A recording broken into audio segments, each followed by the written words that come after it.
नमस्कार दोस्तों। इस वीडियो में हम लोग क्लास 10 के इकोनॉमिक्स का मुद्रा और साख इस पार्ट का क्वेश्चन नंबर 9 देखेंगे। तो देखिए क्वेश्चन नंबर 9 है, विकास में ऋण की भूमिका का विश्लेषण कीजिए। तो आपसे क्वेश्चन पूछ रहा है कि विकास में ऋण का क्या योगदान है, ऋण का क्या भूमिका है, उसके बारे में बताइए। तो चलिए आंसर के माध्यम से समझने की कोशिश करते हैं कि विकास में ऋण का क्या भूमिका है। विकास में ऋण की महत्वपूर्ण भूमिका होती है। हमारे जीवन में ऋण की आवश्यकता होती ही है। ऋण उत्पादक की कार्यशील पूंजी की जरूरत को पूरा करता है। ऋण किसी कार्य को समय पर खत्म करने में मदद करता है। इसके जरिए लोग अपनी कमाई बढ़ा पाते हैं। ऋण के बिना छोटी कंपनी को बड़ी कंपनी में नहीं बदली जा सकती है। बिना ऋण के किसान बड़े पैमाने पर खेती नहीं कर सकता है। तो विकास में ऋण की क्या भूमिका है? तो विकास में ऋण की महत्वपूर्ण भूमिका है। दुनिया में जितने भी लोग हैं सभी के जीवन में कभी न कभी ऐसा समय जरूर आता है, ऐसा वक्त जरूर आता है कि उन्हें ऋण की आवश्यकता होती है। ऋण से फ़ायदा क्या है? तो ऋण उत्पादक की कार्यशील पूंजी की ज़रूरत को पूरा करता है। यानी ऋण लेकर किसी भी कार्य को हम पूरा कर सकते हैं। इसके ज़रिए लोग अपनी आमदनी बढ़ाते हैं, कमाई बढ़ाते हैं।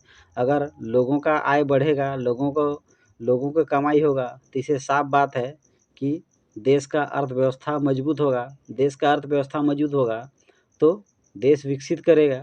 ऋण के बिना कोई भी छोटी कंपनी बड़ी नहीं हो सकती है।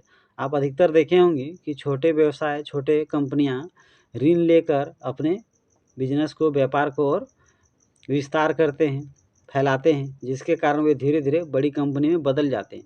तो छोटी कंपनी बड़ी कंपनी में कैसे बदल जाती है? वो ऋण के योगदान के, ऋण का सहारा लेकर। फिर कोई छोटा किसान है, वो बड़े पैमाने पर खेती नहीं कर सकता है अगर वो ऋण का उपयोग नहीं करेगा। आप जीवन के कोई भी क्षेत्र में देख लीजिए, ऋण एक बहुत ही इम्पोर्टेंट भूमिका निभाता है।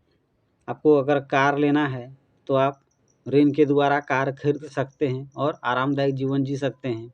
आप घर बनाने के लिए ऋण का सहारा ले सकते हैं। बहुत से ऐसे लोग हैं जो घर नहीं बना सकते तो वे ऋण का सहारा लेकर घर बनाते हैं, मकान बनाते हैं। बहुत सारे ऐसे लोग हैं जो कार नहीं खरीद पाते हैं, वे ऋण का उपयोग करके कार खरीदते हैं। तो आप समझ गए कि विकास में ऋण की क्या भूमिका है। तो विकास में ऋण की महत्वपूर्ण भूमिका है, क्योंकि ऋण के बिना बहुत सारे कार्य नहीं हो सकते हैं और बहुत सारे ऐसे कार्य हैं जिसे ऋण की सहायता से यथासंभव पूरा किया जा सकता है। इतना पढ़ने के बाद एक बात तो समझ में आया कि विकास में ऋण की भूमिका को नकारा नहीं जा सकता है, बल्कि विकास में ऋण की महत्वपूर्ण भूमिका है। विकास में ऋण की सकारात्मक भूमिका है। तो इसे अच्छा से पढ़ लीजिए और अगर मेरा वीडियो आपको अच्छा लगता हो तो मेरे यूट्यूब चैनल को ज़रूर सब्सक्राइब कर लीजिए।